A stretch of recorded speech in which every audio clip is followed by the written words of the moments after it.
Welcome back to another fantastic episode of Our Corner. I'm your host, Aaron, and with me is the main man himself. What's going on, guys? And also, we are joined by our tech guy, Gin Tech. Hello. So, last few episodes, right? We talked about the Artificer class. Right. That I was like, oh, I've got the book. I haven't read through it yet. And then I have recently read through it. Okay, and what did you think about it? Actually, it's pretty solid. It's a pretty good upgrade. It's not so the book itself is just thin enough to where it's like you get enough in there, but not where it's like you didn't give a shit. Right. So this book in our games we're typically going off of the Forgotten Realms campaign setting. So we have a lot of that. Theirs is the Eberron campaign setting. So they have like dinosaurs and robots and shit. Oh, okay. And like kind of like steampunky. Yeah. And so one of the things different type of influence for the game. Sorry about that. Right. No. Ooh. So the cool, crazy part about this is, right, this is an expansion book. So if you want to get that, you got to get the Eberron campaign setting. Right. Okay. For starters, here's why. There's a race in there called the Warforged. Okay. You don't really get that in the player's handbook. I don't think. I got to relook that. Yeah, it'd be good to compare to see if you actually get in the player's handbook. But they have the expansion on that, so you can add the Warforged backgrounds and stuff like that. And, that's pretty cool. I think they have the ability to add to the expansion. I think it does. It's been a few weeks, man. There's been some shit going on that after I've read through, it's been fucking wild. But the good news is it's from I was blown back by the class features that they had. Okay? Yeah. So the Artificer class is an intelligence-based class, which the only other one is realistically the Wizard class. Right. And so other classes typically fall in line. Like if you have the Barbarian class, you can also do like the Fighter class and it would work. Or if you had like the Warlock class, you do Paladin and it you can have them interchangeable because their spells operate on the same kind of stats. Or their stats are similar in regards to certain feats that they want to perform and stuff. Right. Yeah. So you get a lot of like where you can kind of combination those, but the Wizard was oftentimes left out. As always, because of Gygax. Right. Because he didn't like Wizards. Gygax wasn't a big fan of Wizards. Right. But that's also not how it happened throughout the rest of the game. Well, I'm sure it's not all his fault, but it's not all his fault. Like Wizards themselves are kind of powerful once they get to a certain level. So it's like, why would you waste your time before then? Why would you waste your time on doing any sort of multi-class unless it was really like a skill-based thing? Yeah. Like there's other classes that I can see that if you mix with magic, they kind of become like a jack of all trades. You know, like the Eldritch Knight subclass for fighters. You take that and you add wizard spells to a fighter class. Yeah. And so, you know, they're not, maybe you don't have as many spells as a wizard, but you have some that you can utilize in that event. Right. The Artificer class works a lot like a inventor, right? So you can kind of like build things. Sometimes they use sometimes they build their armor themselves. Sometimes it's to build weaponry. Sometimes it's to kind of build certain alchemical potions, right? And that is a very special trait because what we see is in a lot of D&D games, we typically focus when it's characters, we focus more on like spells and we focus more on the actual like interaction versus the actual study. Like an alchemist in your party isn't as powerful as someone who can shoot a fucking fireball. Right. You know what I mean? So we kind of put that by the wayside, but an alchemist because we got all these can now put fireball in a bottle. You're like, oh shit. Yeah. Now I've got a grenade. Yeah. Like it changes the game. Yeah. You got a grenade, Molotov, whatever you want. Whatever you want. And like the other thing is that you have inside that book. So Eberron has this thing they're called dragon marks. Okay. And they're basically like tattoos for whatever house that you work with. And people are born with them. Born with the tattoos? Yeah. That's pretty crazy. Yeah, I think it's born with the tattoos. I want to be born with tattoos. But like you have major houses that like go in with it, and the more powerful like your tattoo is the more powerful the house. But there's also ones that are called aberrant tattoos, which are like fucking like, think of it like think of it like poker, man. Those you don't know which hand you're being dealt, but the aberrant ones are the fucking wild card. Oh, I got you. So like you don't know what power you're going to get, and so for that they're typically like kicked out of society because they could be completely uncontrollable and devastating. Yeah. And there's some very powerful spellcasters lore-wise that have that ability that kind of flip the script on everything. Eberron as a campaign setting is phenomenal in the sense that it combines everything with just the right amount of balance to where it's not too much of one thing. Right. So like they have very steampunky. So they have steam engines that roll. You have Warforged, but they're like old. They're not new robots. They're old. They don't know how they were created kind they of were deal. just there. Yeah. And then you have like, oh, but dinosaurs are still roaming the earth, so we can add dinosaurs in there. So if you're in the wild parts of the land, look out for them. Yeah. And then on top of that, you have all of this like scientific revolution that's going on, and you have like the fucking old school magic. So it builds on itself, and it's brilliant with what you can do. That's cool. When you look at Forgotten Realms is very like high fantasy. It's kind of standard of where you're at. Right. And that's kind of where I think that most people fall is into Forgotten Realms because it's very easy to maintain. It's high fantasy. Yeah, it's high fantasy. There's a lot of wizards. You can dial back as much magic as you want or turn But it you up can, as high yeah, as I was you gonna say, you can turn it up Right. as much as you want, just depending on how you feel and the situation of the story and everything. Absolutely. And with Eberron, you can dial it up on any one of those things without taking away. So it's like That's cool. it matches itself. There is a few that are out there. There's a few different settings like and I don't know how well they've stayed up to date, but a lot of people have done like Dark Sun, which is very kind of grim darky. Yeah. Greyhawk the same way. Greyhawk was like the original D&D like back in the day, and it was like dangerous and deadly. Dangerous and deadly. Like, Double D. Yeah, double D. You fucking personally, I would love to run Eberron games because like it's a change of pace for us. But it sounds fun too. It does. And you know, it really does. When you look at like the class features and stuff like that, and you get a little bit more diversity for it, Yeah. all of a sudden like you have so much more that you can do. And I love character options. I love player options.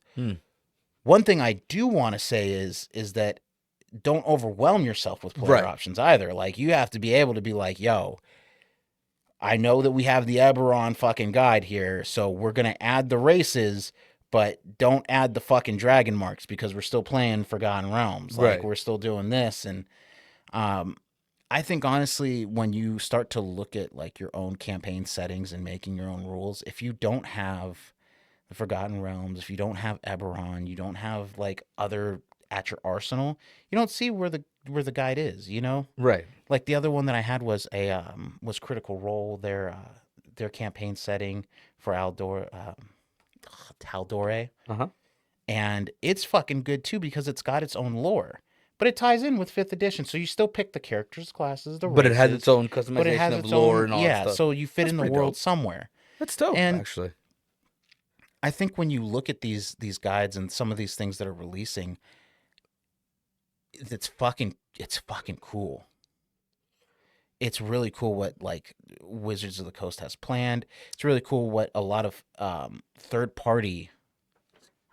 So you're in favor of all this still progressing forward, like the D&D and all that stuff. You're not one of those people that is like, oh, I wish they had it the way it was, or is it a little bit of both now? It's a little bit of both. I remember when we started, I was like, man, I'm not really interested in 5th edition. Yeah. I still don't want to switch to digital. Honestly, I get that. There's just something about it. Like, I think if you have digital props, like you have the table, you know, that has the maps on it, or you have the projector and that's stuff, fine. That's fine. I don't think playing D&D online, you lose something. You lose the camaraderie. Yeah. Is it? And like you can like talk to people online, but I feel like then you get more of a Call of Duty fucking chat. Right. Than you do anything where you're like, you start getting main character syndrome because you're not around people who will check you in person. So it's like, only you.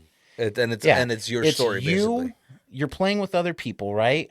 But you're not in the room with other people. So you can't see like their expression. You're only dealing with the character on on a 3D board, you know? Right, and also because of the fact that it's like it would be something online. So I'm assuming you'd have to use like either like a chat session where you're on Right. headphones, or if you're doing like any type of like I guess FaceTime or like any type of like Right. Teams chatting or whatever, and you I would end up definitely- causing issues having to address all that.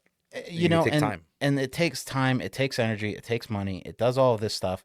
I mean, I think it'd But be in person, stupid. it would be healthy to challenge everybody. Like that's healthy in the game in real life. But when you do it, I guess technologically, Yeah. you lose that part. You lose that, like you said, camaraderie or that jointship. Right. And I do, don't get me wrong, I do like using AI for shit. Yeah. Like there's stuff that I love about AI, but I feel like when it comes to role-playing games, when you use a lot of technology and AI, you take away from the creativity of yourself. Yeah. And you take away from the creativity of your players. Because, like, I can fucking go on Google and plug in and be like, yo, ChatGPT, I need a this level paladin for Right. fucking this and do all that.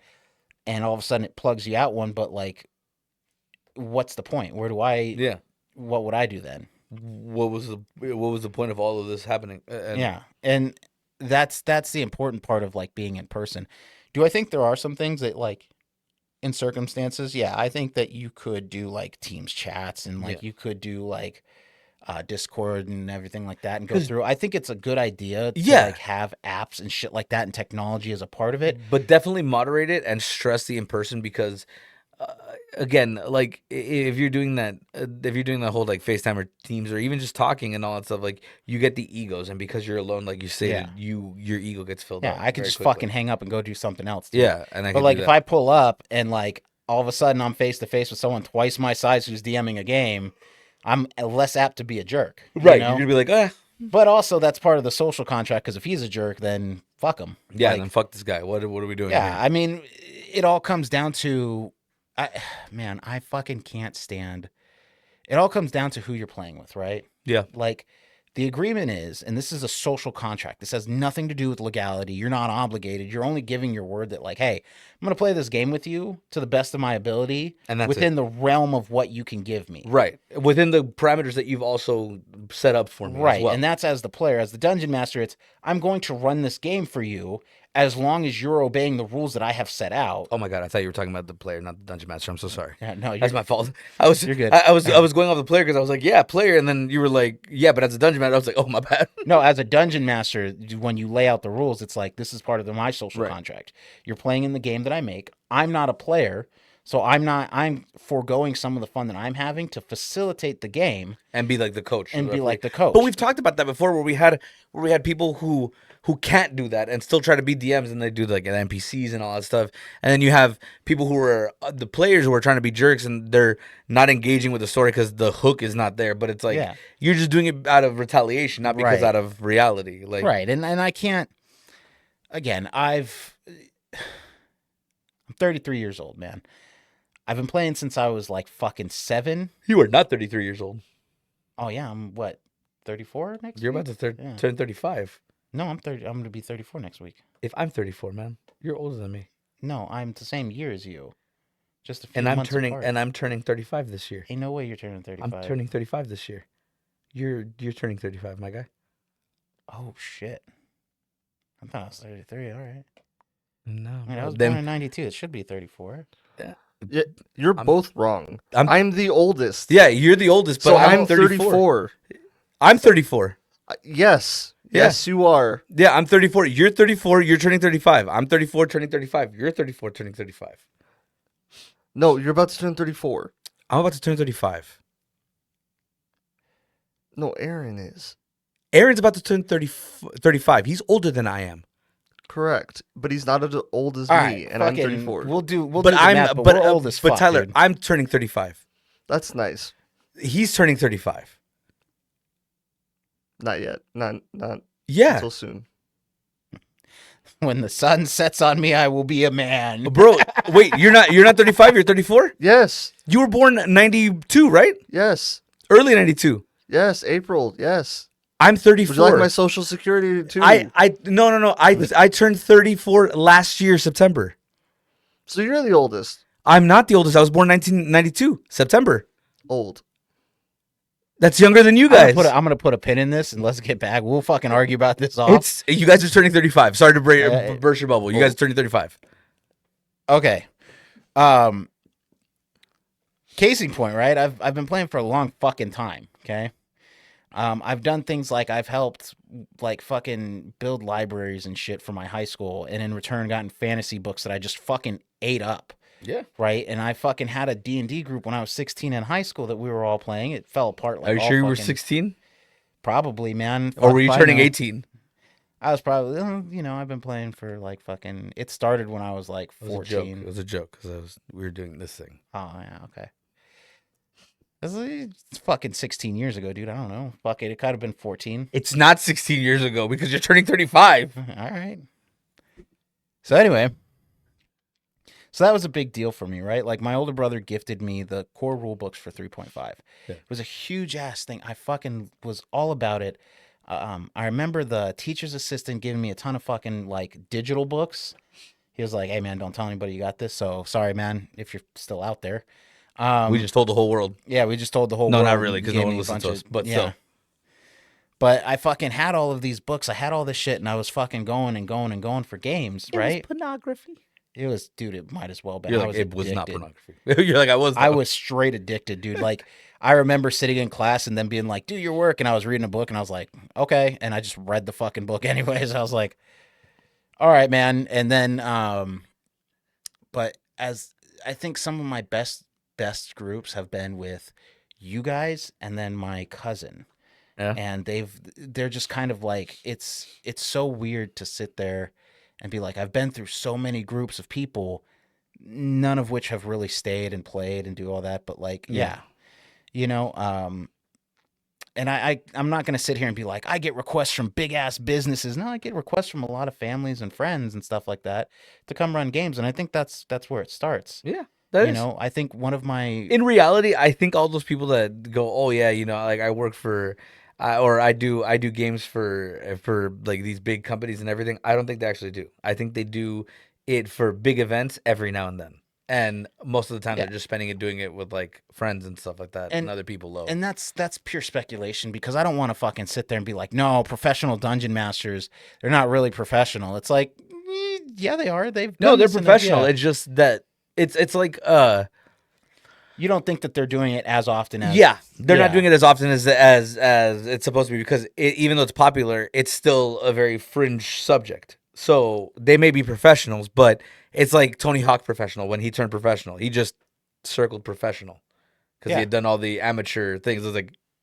professional. You know what I mean? Yeah. I mean, obviously there's skill and all those other stuff that goes along with it. Right. But in such a niche subject, it's like who's really keeping track of who's pro and who's not, and you know what I Yeah, mean? who's an expert, who's not. And there's stuff you can do, like you can obviously Well, wait, hang on. Not who's an expert and who's not.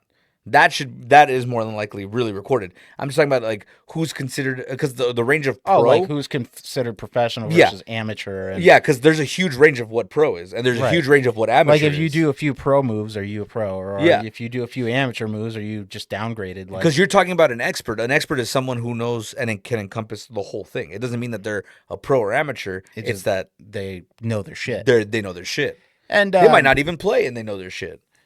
and that's the beautiful part about it, and that's one of the reasons that I love this game, and I love seeing when it like expands, especially like man, I know that they've got an expanded spell book coming out. I think it was this month. Oh, So I'm really excited about that. There's tons and tons of shit that's going on. Channels being launched for Wizards of the Coast. Critical Role starting their fourth D&D game with Brandon Lee Mulligan, and I could absolutely be fucking saying his name wrong. If so, I'm sorry, man. I watch you a lot. I'm not good with names. Obviously, I can't remember my age, so there's guys are all turning 35. Sorry to break it to you. it's fucking it's wild though, because as much as everybody You want to be 33 or 35? Just kidding. Go. I'm sorry. I'm sorry. get those go 2 years back, motherfucker. I was robbed. ahead. Those were the 2 years at Rocket. I'm sorry. It's bad. It's bad. It's bad. Um, Go. I think what makes it so exciting to see is that like every time, I think what happens is that the fad, like the trenders, have died off. I think the people who are like, oh, it's trendy, it's Yeah. I'm about it. You know, it's I also kind think of, that happened not just with D&D's stuff, but I think with a lot of like people, it happened the same way too. Because you're seeing the same thing in D&D, but not just in the game and stuff or in the fandom, but even in the podcast. Like you see a yeah, bunch of podcasts that showed up about D&D, about this, about all that, and then they all just died off because right. they weren't actually in it. They were just a fad. You know what I mean? And you know, my thing and my expert opinion is that everybody does kind of cover the same topic, and they do kind of share an opinion, much like myself. I'm nothing special about it. Right, right. You know, it's I just mean, if you want to go about it that way, the podcast that me and Tyler have, the Walking the Weird True Crime, that everyone covers the same murders over and over and over and over and over again. yeah. I mean, Like, I think what makes it is that like how actually like passionate are you about this? Because Right. like me, I love getting new rule books. I love seeing the brand new shit. Like Yeah. it's like it excites you because it's a different part of the game that's It- added. Like it's more in depth into it. It's dude. more, I don't want to say it, but sometimes I get fucking hard, and I'm like, yo, that might be a little much. That might be a little much. Remember, this is a family show, so I'm just It's- kidding. damn, dude, it's gonna be a wild Christmas party. That's a wild ass family show, dog. But no, like I It's- get it. Like you get excited about it, you get passionate about it. You all that's all you It's want to do fucking for a cool. while. Like there's like I'll see TikToks about someone who mentions like, hey, steal this hook real quick. I'm like, fuck yeah, I'm stealing this hook. yeah, dude. Of I course. never go about it because I'm like, you know, I've got my own shit, but Yeah, I'm like, but- yo, that's fucking cool. And like, I think that as what ended up happening is that as far as the trend goes, when you had the first few people, everybody was like, who's a poser, who's not. And Yeah. then you get that, and like, You get gatekeepers as well. You get peop- gatekeepers. all that stuff. and we talked about, you know, what's difference between healthy gatekeeping, not healthy gatekeeping, and you know what we can look forward to. Honestly, in my honest opinion, I think Wizards of the Coast and D&D in general is starting to kind of heal from some of the backlash that it had. I don't think it's ever going to be where it's forgotten because, like, you know, you call the Pinkertons on me, I'm not going to forgive you. You know, you call the fucking, you try to take out the licensing rights, I'm not going to fucking help you. I don't think it's healing. I think it has radiation poisoning. Oh, So it's getting better right now, and it's active, and it's playing, and we're drinking, and we're eating, and all that stuff, and then all of a sudden, crash. it's gonna drop. And I'm only saying that because of the damage that they've done themselves Right. to their fan base with the Pinkertons, with all the stuff that they've done. They've done a lot of damage, and it's gonna be really up to the fan base Right. if they want to continue. If they don't, we've seen it already, where a good population has already migrated to other games, Right. other third parties. What is it? Warhammer 40K is one of them. Warhammer, and that one got super popular And out then of nowhere all of a as well. sudden you have a lot of them that are doing Vampires, the Masquerade. You have Yeah, a I was lot about to of, say Vampires Shadow Run is another big one that's coming in. Oh, the Western one? The That one's West, also coming up. Deadlands. Deadlands, there we go. Deadlands, Call of Cthulhu. Call of Cthulhu. They're yeah. all kind of like in this. Even that demon one that you ordered, remember? Morkborg. Yeah, that one's Morkborg. getting It's- some traction. getting some traction, but that's like death metal fucking D&D. Bro, that shit popped up on my TikTok, and I was like, you're going places. You're going yeah, places. Morkborg is like a it's a game. I've read the reviews for it. I'd never really got into it just because of the fact that it's not for you guys. Here's why. When you build your character, you don't build him to last. He's not going to survive the game. Yeah, it's supposed to be. It's just a matter of cannon if you fodder. complete your mission in the game. Right. You don't really win. Like, your guy doesn't live happily ever after. It's how fucked up are you before the game ends? Yeah, it's like what is it? It's like the game. It's like the game on Family Guy, Civil Rights. Oh yeah, Where- what is it? Where Cleveland is like, no one wins. You just do better every single time. I think I would be the only person, Aaron, you could play that game with because I'd be the only one enjoying it. What the Morkborg?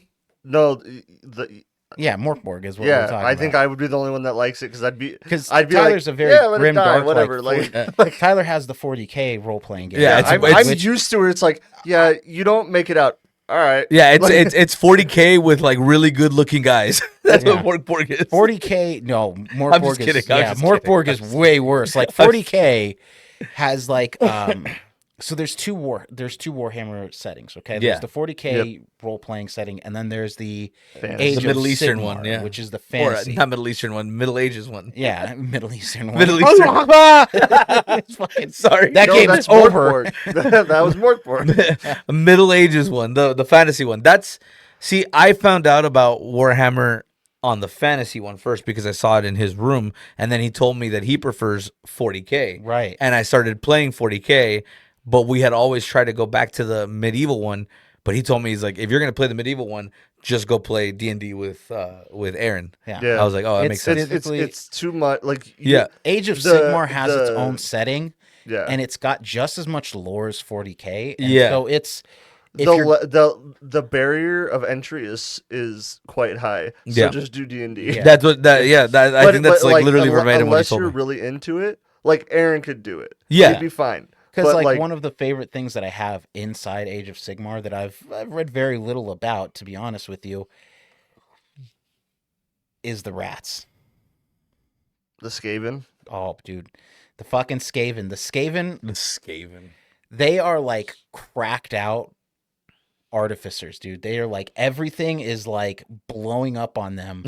They just like they inhale the fucking power as like straight like fucking like they just wave after wave of like bad technology and is like they're Okay, dumb. They no, they're not dumb. They're just so conniving that they destroy themselves. Like like you talk about like human rights violations, they call that Tuesday. Like they don't care. Like, Dope. Yeah. they'll just like and what you're talking about, Aaron, is called warpstone. Yeah. They literally snort warpstone and it's like chaos magic and they snort it And they fucking go ham. and they eat it. Like they are about that shit. Like if you pull up Tyler, can you pull up a picture of the Skaven? The Skaven? Yeah, Let me- and let me I'll see. tell you a little bit more while he does it. So they are some of the greatest work that someone has done. Someone somewhere deserves a medal for them, right? For, Like- what are they called? Skaven? They're called Skaven, Okay. and they are similar to the orcs of 40K, but not really. They're not really. Okay. So they're like- wait, how are they similar? Are they like as kooky as the orcs where they just blow shit up and blow each other up? They're as kooky, but they're not like, oh, we just want to fight. They're like, we want to conquer everything, but each one of them is in it for themselves. Are they like horrific looking or is it like funny like the orcs? Oh, that- they're for horrific 40K? looking. They are. If you see, like, he's about to pull up that picture and throw it right in front here, you're gonna see. Oh, he's gonna find a better one. But like, they are like. Wow. Like, he's going to find a better one because that one was ass. Tyler. No. He went to pull it up, but then he found like a better one. I'm just kidding. Like you're gonna see it. It's gonna be fucking crazy. Dude, I love them like to death. If I had to play the Age of Sigmar, the what is it, the war game, Here's some Skaven. Oh, shit. Here's some Skaven. and if I had to play the war based game, that would be my army is Skaven. Oh, they do look like rats. They are rats. They are rats. That's dope. They are rats, and they I love fuck how shit up. I love how in the picture it has like the little. Oh, that's a sick picture. Yeah. That's dope. I love that in the first picture it has it like It reminded me of the Men in Black thing where the guys made out of cockroaches and he sees them crawling. It's kind of like the same thing with the rats. Like you saw the rats crawling and it's a big ass rat. Right. That's And this, sick. This does it too. So like they're really fucking cool. I love the different campaign settings for all sorts of different role playing games because they all bring something very fucking unique. I love that banner that he has. The one that he has right there. The Chaos fucking- banner? Yeah, dude, that shit's. Or so no, that's sick. not the Chaos banner. Oh no, yeah, it's not. No, it's not chaos. No. It's one of the Skaven clans. Yeah. Sorry. I fucking so that's my jam. And I think that with grimdark settings, you gain something along the lines of like player lethality. So like if a player doesn't think they're going to survive, they fucking like they try their hardest to make that the case. And so Yeah. they start weighing their decisions. But like grimdark is supposed to force you into a point where you may not come out on top. It's just the best option for the situation. Of what can happen right now. Yeah, the it's best. it's like that situation where like you have a loved one on a train track and 5 other people across and you have to pull the switch. You obviously are going to come out fucked up for one of them, but it's just a matter of who you pick. You know what I mean? Depends on the person. And It Skaven would depends. pick none of them. Yeah, Skaven would drive the train and find a way to get all 6 of them. Happily. I was about to say that. I was like, can we just do like a whole reverse thing where you go 5 and then switch it back and then the 1? And Yeah, then, they would woo. fucking do that. That's my You favorite would like part. The Skaven. You would You like would the like the Skaven. Skaven, yeah. Just like I love the orcs of 40k, I love the Skaven. I like the Tyranids of 40k. They're the like purest of heart, I think. Tyranids? Yeah, they're just Yeah. hungry. Yeah, they're Yeah, just that's all there is. Like, there's no Just other there. method. It's like I just gotta eat, dude, and I can relate to that. I'm Obviously, just killing you because I need food, yeah, dog. man, That's I all. need it. That's dope though. I like the Skaven. I'm glad that you showed me that. That's fucking sick. I can't wait. And if you like the Skaven, but you don't have them in Eberron, throw them in Eberron. What's the harsh? You know what I mean? Actually, And that's you kind of can, because apparently in Warhammer Old World lore, they dug so deep down, they found an Eldar like device. The Eldar are from 40k, so they talk to him. Oh, The Skaven from the Old World talk to it. It's like a canonical kind of thing. oh, that's Yeah, cool. Yeah, That's fucking dope. and they literally have like what Aaron's saying, it kind of ties back to the Eberron thing. They have like really good technology. Like they have basically machine guns, like miniguns. yeah. They have like musket like rifles. Oh shit. They have like genetic engineering, That's pretty which dope though. really means they just forcibly like make these other creatures eat warpstone and watch them mutate. But Oh jeez. it counts. It counts. It counts as Yeah. gene splicing. and so the like taking like the Eberron setting and the expansion into consideration, right? I think that when you look at the way that D&D is traveling, and Wizards of the Coast D&D, like the way that they're expanding is that they are adding things and expanding on things that are already created to make it more beneficial and not just like a money grab. Make it more beneficial, or try to fix the stuff that they did with their fans. They could be trying to fix the stuff what they did with their fans. I think that's where it is. Because I think after you've damaged your brand that far, it's really hard to maintain up. You know what I mean? Talk about PlayStation for a minute. You know what I mean? Yeah. It's just the way it is. Like, and I see your optimism in that, because it does look like they're doing something better. But I think it's more damage control than anything, than evolution. You know what I mean? I feel you. And I think a lot of people, you could see it across like not just games but like movies and shows and stuff as well. You can see where a lot of people, sorry about that, are like doing damage control. It's not so much progression as it is damage control. I think Maybe I'm wrong. Maybe I'm off base, but I that's think- what it seems like. what it is that damage control to me is kind of a form of progression, because it means that you've recognized the problem. You saw that there was an issue. You're trying to kind of fix it. It just depends on what kind of damage control you're doing. Are you doing it positively, or are you just like fucking like, we got to put Band-Aid on cancer because fucking the Kool-Aid man bust through the wall. You know what I mean? And I honestly think it's that. I honestly think that they're putting a Band-Aid on cancer. They're like, hey, we'll give you back the old stuff that you want. Just continue playing for a bit. You know what I mean? Yeah. And I think that But again, it's just my opinion. It doesn't mean that it's fact or anything like that. I'm I can stating see my where you're opinion. coming from Yeah. it, because from a lot of statistics that I've looked up, more people are flocking to third-party licensings, Right. which are like the people who publish, their own kind of settings, their own kind of stuff. And we had talked about And- that in an episode where the third Right. parties were like rising a lot. And they are. And that's the thing, is that they still are. And a lot of them are taking a lot of the stuff that D&D has kind of shown as like, hey, this is the kind of path that we want to go. Yeah. And some of them are like, but realistically, this would be a better mechanic. Right. And I think that it's important to have both of those, because a one size fits all isn't good for anybody. Like, No. having a monopoly on TTRPGs is gonna fucking kill. Yeah. And I'm glad that while D&D is expanding on sort of books, on its on its shows, on its stuff to kind of get people more active, the time test is the stuff that they're now releasing going to stick? Right. Like, it's been forever since that Eberron book fucking came out. You know, I've been trying to get it for like fucking ever. Yeah. And finally I got it and I was like, dude, like this is really cool. But who knows if I would have gotten a different book. Right. You know, if I would have got the alternate cover, which everybody thought was really cool, would it have been worth it? It's a lot of variables. It's a lot. Like, and I get I that. feel like what people do is that when they release a special edition, everybody wants a special edition version of it. Just because it's a special. Just because it's special. It's got an alternate cover. Well, that's cool, man. It's got the same stuff, you know. If you're charging the same price and I can find it, yeah, absolutely. That'd be cool. If you're charging, you know, $30 more because somebody else slapped another fucking sticker on it. I'm not gonna do that. I could just download it and then fold a book cover on my regular book. You know what I mean? Right. Type shit. But also I would say a alternative cover on a shit book is still shit. Yeah, that's what we're saying. Yeah. It's still not a good book. It's just you made it look pretty. Right. Yeah.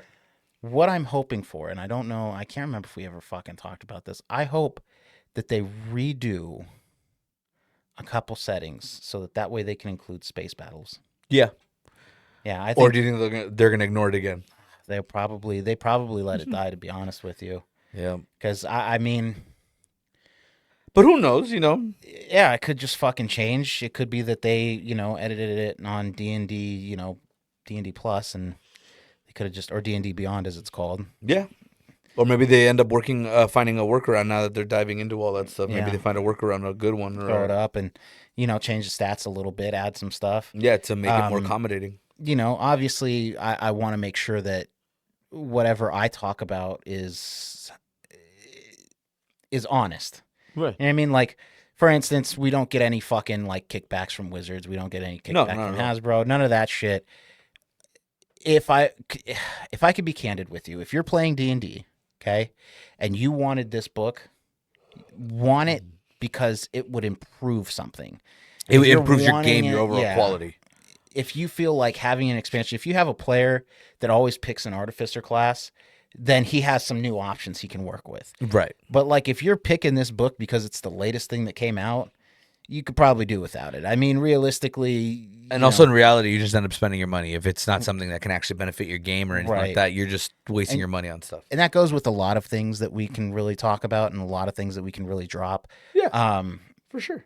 Like my favorite part about of getting new books and stuff like that is finding a niche way to kind of like fucking add it to our own campaign setting. But do you see, you have a purpose. Right. There's a big purpose. Now, obviously, when I look at the book, I look at the book first. Yeah, not just blind buy the fucking book. Right. That's why I love to go to brick and mortars, because you can see the product you're buying. Yeah, it's right there in your face. Would it be a little bit more expensive? Probably. But also, because it's a little more expensive and I know what I'm paying for, that's the trade-off. I know what I'm getting. It's like I can order a motorcycle online from Carvana, but I never know if it's how it's going to be anything because I never touched it. Yeah. Versus like if I go to a fucking like dealership and find a used one, I'm like, oh, that's fine. I know what's wrong with it. I can deal with it. And if not, and if I don't know what it is right now, I can just ask them and they'll be like, here's the keys, go drive it around. Yeah, see what you think.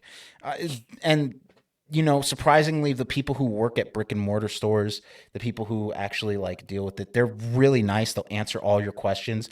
Most of the time that you go to those stores, they're subject matter experts on like their fucking product. Typically because that's their bread and butter. That's everything. Yeah. If I walk in and I ask you about this book and you tell me, you know, oh, I haven't read it yet. Yeah. All right. Well, let's, you know, maybe I'll take a look and kind of decide. But if I walk in there and I go, hey, I'm thinking about this book, and you take it from my hand and hand me a different book and go, this one's better. Nope.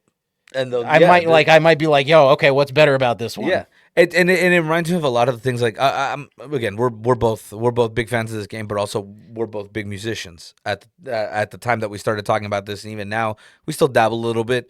It reminds me of like Guitar Center, of like how Guitar Center used to be, right? Where you'd be like, oh, I'm a beginner learning how to do this, and then you grab some tabs, and then the guy would be like, yeah, you're gonna start with this one. See how that says like intermediate? That means hard. Yeah. Do you see how that says 2 to 3 years minimum? You got like 4 seconds. So let's start over here. Yeah. It's like, whoa. And they'd also like do the gear too. Like when you were looking for a guitar, they're like, yeah, I mean, you can buy that $2,000 one. I'm not going to stop you. You know, but I'll this ring $100 one is probably more. But like you haven't even like you haven't even gotten your fingers wet. Yeah. So like just go in there and play a fucking guitar. Yeah. And you know, it's kind of the credit too, where, and this is an experience from Guitar Center for me, Yeah. is that like I walked in there with my Godin guitar, and I was gonna get some modifications done to it on the not the amplifiers. I gotta remember what the fucking part was. But one of the guitar teachers there saw me and he was like, "Hey, what are you doing?" I was like, "Oh, I was gonna get this," and he goes, you don't need that, man. Like, you only need that if you're trying to play like massive live shows. If you're in like where you're already selling out places, yeah, of course you're gonna want that. He's like, but there's no real need. There's Like, no if need you for want it, to yeah. customize your guitar, get the tuning tabs, you know, do whatever you want. He's like, but if you're doing that just to like drop the money on it, he's like, don't. We'll ring it up, but Yeah. there's no point. And, Yeah. and even the guitar tech was like, yeah, man, if you didn't know what you were getting, don't get it. Yeah, there's a lot of people like, and again, you find those subject matter experts that are like, you can have all this, but you don't really need it because what you're working off is just fine. Right. It used to be like that with like places like Home Depot and Lowe's and stuff like that too. Now they don't know anything, and you're Yeah, just nobody knows anything. But that's why I go to a lot of the brick and mortars, and I'm gonna drop a name because I love these guys. But like Silver Dragon, if I go in there and I ask them about a fucking product, They know everything. They know they've gone through it. They're not people who are just like straight like, okay, well, I'm gonna make a sale. They're like, yeah, you can do it. Like, I'll ring it up for you, but like we also have this that would be a good replacement for it. Also, another thing that they do is that if they don't know what they're talking about or that person doesn't know what they're talking about, instead of keeping the sale for them, they'll be like, oh, why don't you talk to fucking Elizabeth? She's like the Pokemon expert. Go talk to her. Yeah, go talk to her about Pokemon. Go talk to her. Or She go knows. talk to this person. Ask them. You Oh, know, for the new Warhammer, go talk to Shane. He knows all about that shit. He's Yeah. gonna let you know. They've got so many people there that know what they're doing and know what they're talking about. It's like a well-oiled machine, and I love talking to them. I feel bad because sometimes I'll go in there for like paint and then spend like 30 minutes fucking talking about the newest model that I just painted, or like, oh, I'm gonna also get this book because, you know, now that you've talked to me, you know, I'm about this. Yeah, You know, so like it's definitely one of those. but it's always good business. Go check them out if you ever do. Yeah, they're good business. fantastic. I love them. Yeah, The they're people good. there that play too, the regulars. Oh my god, man, they're great. Yeah. Um, Never had a bad experience regarding like my favorite regarding like the fans and stuff and everything. personal like that. favorite event, straight up, has been the DM Roundtable. Oh yeah, that's good. They have tons though, and they have them every single week. So like, you'll never have nothing to do if you're in the hobby. Right, exactly. There's always stuff to do within that hobby, and then it's like same thing with Warhammers. Like, not just there's always something to do. There's always something new to buy. Yeah, There's always something like coming I'll out. be honest with you, the Artificer book for Eberron, Mhm. it's called Forge of the Artificer. I got that from them. Oh yeah, And then even Shane was like, you know, he was up front, good guy, one of my favorite people to talk to when I go. He had he was like, yo, you know, the alternative color covers the exact same. He's like, if you like that better, you know, you switch them out, they'll be the exact same price. And I looked at him, I was like, you know, I looked at both the covers, I was like, nah, I'll stick with the original because Yeah. that looks cool.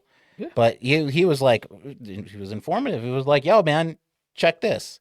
why don't you try this? Yeah, and that's I think is important. It's like even like cigar recommendations. It's like, hey, you should try this guy. You know what I mean? Don't get me Like, started on cigars, dude. Oh my god, D&D and cigars. That's the future. it's the future. He's sitting around the table smoking cigars. Cigars. Well, sure. Yeah, Sure. don't just cigars, man. That's all we smoke. Sure. Um, Get that NSA? Just cigars. the next episode, I think we will either have the horror story coming up, I miss horror stories. or my car will break down on the road and I will die horribly. In which case, there's no other episode. Ditto. But yeah. No, I think if we do that, I think what we'll do is we'll talk about some of the updates for the D&D channel that came out, because yeah. they've released some cool shit. Oh, yeah. And I know that I've sent it to you too. Yeah. I don't think So- I've checked them all out yet, but I've checked the. But yeah, you also run like 4 podcasts, my dude. So, you know, it's kind of, some of them have to be higher on the totem pole than others. And I'm surprised Tyler didn't jump in on that one. I thought he was going to for sure. Oh shit. Sorry. remember, if you drop it and it rolls, that's the number. That's the valid one. That's the valid one, because that's the soft roll. We have to use that for people who can't roll higher than a 1, Like Andy. like Andy. Fucking hilarious. Oh my god, dude. All right. Well, this has been another fantastic episode of Our Corner. I've been your host, Aaron. With me today has been the main man. That's been Sean. And as always, Gintech. What up? See ya. See you guys. We'll see you next time on Our Corner. Bye.